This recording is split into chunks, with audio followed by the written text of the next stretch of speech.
안녕하세요. 이번 시간에는 산업안전기사 2과목 계산문제 풀이 첫 번째 강의를 시작하겠습니다. 25cm 거리에서 글자를 식별하기 위하여 2디옵터 안경이 필요하였다.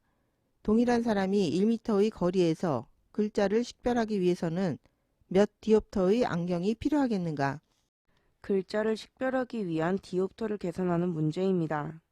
25cm 거리에서의 초점을 계산하면 단위 초점 거리분의 1로 25cm는 0.25m죠. 따라서 0.25분의 1 계산하면 4D. 이때 2디옵터의 안경이 필요하였으므로 실제 시력은 2디옵터 플러스 4디옵터 계산하면 6디옵터가 되겠죠. 1m에서의 초점은 단위 초점 거리분의 1이므로 1분의 1 계산하면 1디옵터. 따라서 필요한 안경의 디옵터는 실제 시력 6디옵터에서 1m일 때의 초점 1디옵터를 빼면 5디옵터가 더 필요하겠죠. 정답은 3번 5디옵터. 4m 또는 그보다 먼 물체만을 잘 볼 수 있는 원시 안경은 몇 디옵터인가? 단 명시거리는 25cm로 한다. 원시 안경의 디옵터를 계산하는 문제입니다. 4m 또는 그보다 먼 물체만 잘 볼 수 있으므로 4m일 때의 디옵터를 계산하면 4분의 1, 0.25디옵터죠. 이때 명시거리는 25cm이므로 0.25m에서의 디옵터는 0.25분의 1, 4디옵터죠. 원시 안경의 디옵터를 구해야 하므로 명시거리 25cm일 때의 초점 4디옵터 마이너스 4m 거리를 볼 수 있으므로 0.25디옵터를 빼면은 3.75디옵터가 되겠죠. 정답은 3번 3.75. 란돌트 고리에 있어 1.5mm의 틈을 5m의 거리에서 겨우 구분할 수 있는 사람의 최소 분간 시력은 약 얼마인가? 최소 분간 시력을 구하는 문제입니다. 시력은 시각분의 1로 구하죠. 시력을 구하기 위해서 시각을 먼저 구해보면 이때 시각은 분간 시력을 구해야 하므로 분단위로 계산해 볼게요. D. 눈과 글자 사이의 거리 분의 각을 라디안으로 바꾸기 위해서 57.3 곱하기 분으로 바꾸기 위해서 60 곱하기 L. L은 틈 간격으로 계산하죠. 틈 간격과 거리의 단위를 일치시키기 위해서 5m를 밀리미터 단위로 환산하면 5000 분의 57.3 곱하기 60 곱하기 1.5mm 계산하면 1.0314. 따라서 시력은 시각분의 1이므로 1.0314분의 1 계산하면 0.97. 정답은 4번 약 1.0이죠. 눈과 물체의 거리가 23cm, 시선과 직각으로 측정한 물체의 크기가 0.03cm일 때 시각은 얼마인가? 단 시각은 600 이하이며 라디안 단위를 분으로 환산하기 위한 상수값은 57.3과 60을 모두 적용하여 계산하도록 한다. 시각을 구하는 문제입니다. 앞 문제에서 공부했죠? 시각을 구하는 공식은 D, 눈과 물체 사이의 거리 분의 시각을 분단위로 구하기 위해서 각도를 라디안으로 바꾸기 위해 57.3 곱하기 각을 분으로 바꾸기 위해 60 곱하기 L. 시선과 직각으로 측정한 물체의 크기, 틈 간격을 의미하죠.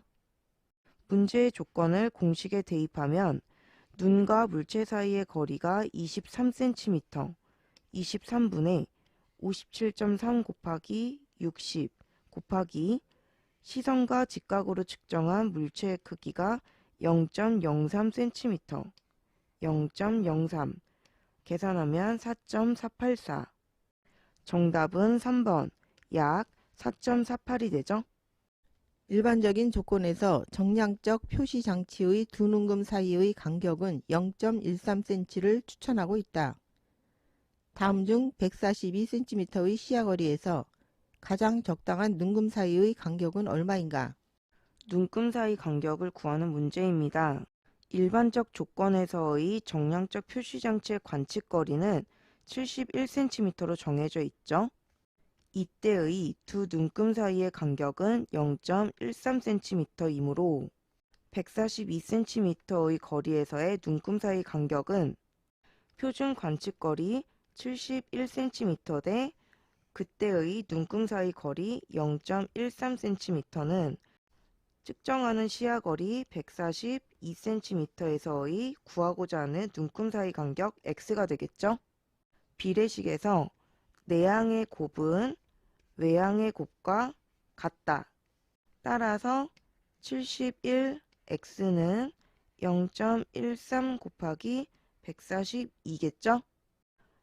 x는 71분의 0.13 곱하기 142 계산하면 0.26cm. 정답은 3번 0.26cm죠. 신호 검출 이론에서 두 정규 분포 곡선이 교차하는 부분에 판별 기준이 놓였을 경우 베타 값으로 맞는 것은? 베타 값을 구하는 문제입니다. 반응 편향을 구하는 공식은 소음의 길이 A분의 신호의 길이 B로 계산하죠. 문제의 조건에서 두 정규 분포 곡선이 교차하므로 A와 B가 같겠죠. A와 B가 같을 때의 베타는 분수이므로 1이 되겠죠. 정답은 3번 베타는 1. 다음 그림에서 명료도 지수를 구하면 얼마인가? 명료도 지수를 구하는 문제입니다. 명료도 지수는 잡음의 데시벨치에 가중치를 곱해서 합계를 구한 값이죠. 문제의 조건에서 명료도 지수를 구해보면 잡음의 지수 마이너스 0.7 곱하기 이때의 가중치 1 플러스 잡음지수 0.18 곱하기 가중치 1 플러스 잡음지수 0.6 곱하기 가중치 2 플러스 잡음지수 0.7 곱하기 가중치 1 계산하면 1.38 정답은 3번 1.38이죠. 빨강, 노랑, 파랑의 세 가지 색으로 구성된 교통신호등이 있다.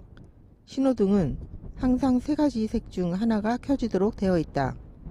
1시간 동안 조사한 결과 파란 등은 총 30분 동안, 빨간 등과 노란 등은 각각 총 15분 동안 켜진 것으로 나타났다.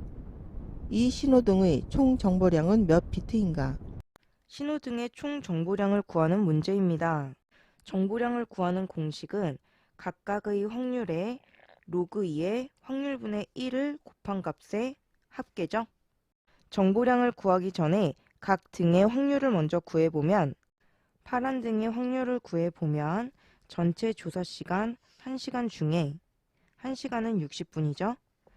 파란 등은 총 30분 동안 켜져 있었으므로 30분 계산하면 0.5 빨간 등과 노란 등은 1시간 조사 시간 중에 각각 15분씩 켜져 있었으므로 1시간 60분 분의 15분 계산하면 0.25 따라서 3개의 등의 정보량을 구해 모두 더하면 파란 등의 정보량은 0.5 곱하기 로그 2의 0.5분의 1로 상용로그로 바꿔주면 로그 2분의 로그 0.5분의 1 플러스 빨간 등의 확률 0.25 곱하기 로그 2의 0.25분의 1 상용로그로 바꿨으면 로그 2분의 로그 0.25분의 1 플러스 노란 등의 정보량은 확률 0.25 곱하기 로그 2의 0.25분의 1 상용로그로 바꿨으면 로그 2분의 로그 0.25분의 1 계산하면 1.5비트 정답은 4번 이 신호등의 정보량은 1.5비트죠. 동전 한 개를 3번 던질 때 뒷면이 2개만 나오는 경우를 자극 정보라 한다면 이때 얻을 수 있는 정보량은 양 몇 비트인가? 정보량을 구하는 문제입니다. 동전 한 개를 3번 던져 뒷면이 2개만 나오는 경우를 구해보면 순서대로 첫 번째, 두 번째, 세 번째라고 했을 때 앞, 뒤, 뒤, 뒤, 앞, 뒤, 뒤, 뒤, 앞. 이렇게 세 가지 경우를 구할 수 있겠죠? 각 경우의 확률을 먼저 구해보면 첫 번째 던졌을 때 앞면 2분의 1, 두 번째 던졌을 때 뒷면 2분의 1, 세 번째 던졌을 때 뒷면 2분의 1로 확률은 총 8분의 1이네요.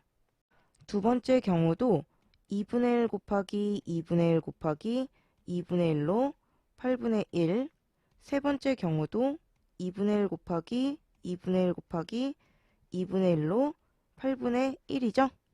8분의 1은 0.125로 정보량을 구해보면 확률 0.125 곱하기 로그 2의 0.125분의 1 상용로그로 바꿨으면 로그 2분의 로그 0.125분의 1 플러스 두 번째 경우의 확률 0.125 곱하기 로그 2의 0.125분의 1 상용로그로 바꿨으면 로그 2분의 로그 0.125분의 1 플러스 세 번째 경우의 확률 0.125 곱하기 로그 2의 0.125분의 1 상용로그로 바꿨으면 로그 2분의 로그 0.125분의 1 계산하면 1.13비트.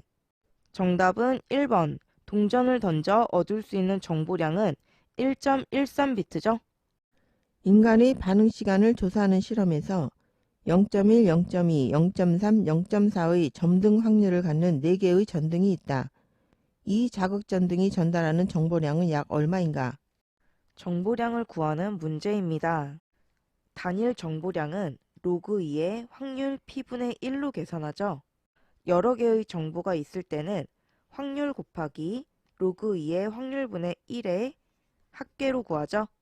전등의 정보량을 계산하면 첫 번째 전등은 확률 0.1, 0.1 곱하기 로그 2의 0.1분의 1 상용로그로 바꿨으면 로그 2분의 로그 0.1분의 1 플러스 두 번째 전등의 확률 0.2, 0.2 곱하기 로그 2의 0.2분의 1 상용로그로 바꿨으면 로그 2분의 로그 0.2분의 1 플러스 세 번째 전등의 확률 0.3, 0.3 곱하기 로그 2의 0.3분의 1 상용로그로 바꿨으면 로그 2분의 로그 0.3분의 1 플러스 네 번째 전등의 확률 0.4, 0.4 곱하기 로그 2의 0.4분의 1 상용로그로 바꿨으면 로그 2분의 로그 0.4분의 1 계산하면 1.846비트. 정답은 3번. 전등의 전달 정보량은 1.85비트죠. 자극과 반응의 실험에서 자극 A가 나타날 경우 1로 반응하고 자극 B가 나타날 경우 2로 반응하는 것으로 하고 100회 반복하여 다음 표와 같은 결과를 얻었다. 제대로 전달된 정보량을 계산하면 약 얼마인가? 제대로 전달된 정보량을 구하는 문제입니다. 전달된 정보량은 자극 정보량 플러스 반응 정보량 마이너스 결합 정보량으로 계산하죠. 먼저 자극 정보량은 A 자극과 B 자극에 대한 정보량이죠. A 자극에 대한 확률은 전체 100회 중 50회이므로 100분의 50, 0.5죠. B 자극도 마찬가지로 100회 중 50회, 0.5 동일 확률이네요. 따라서 자극 정보량은 A의 확률 0.5 곱하기 로그 2의 0.5분의 1 플러스 B의 확률 0.5 곱하기 로그 2의 0.5분의 1 계산하면 1. 반응 정보량은 반응 1과 반응 2의 정보량의 합으로 반응 1은 100회 중에 60회로 100분의 60의 확률 0.6이죠. 반응 2는 100회 중에 40회로 100분의 40의 확률 0.4죠. 반응 정보량을 계산해 보면 반응 1의 확률 0.6 곱하기 로그 2의 0.6분의 1 플러스 반응 2의 확률 0.4 곱하기 로그 2의 0.4분의 1 계산하면 0.971. 결합 정보량은 A 자극의 반응 1일 때, B 자극이 반응 1일 때, B 자극이 반응 2일 때의 확률을 모두 구해서 정보량을 구하죠. A 자극이 반응 1일 때는 100분의 50, 0.5의 확률. B 자극이 반응 1일 때는 100분의 10, 확률은 0.1. B 자극이 반응 2일 때는 100분의 40, 확률은 0.4. 결합 정보량을 계산해 보면 자극 A의 반응 1일 때 확률 0.5 곱하기 로그 2의 0.5분의 1 플러스 B 자극의 반응 1일 때 확률 0.1 곱하기 로그 2의 0.1분의 1 플러스 자극 B의 반응 2일 때 확률 0.4 곱하기 로그 2의 0.4분의 1 계산하면 1.361. 따라서 전달된 정보량은 자극 정보량 1 플러스 반응 정보량 0.971 마이너스 결합 정보량 1.361 계산하면 0.610. 정답은 1번 0.610이죠. 이것으로 강의를 마치겠습니다. 감사합니다.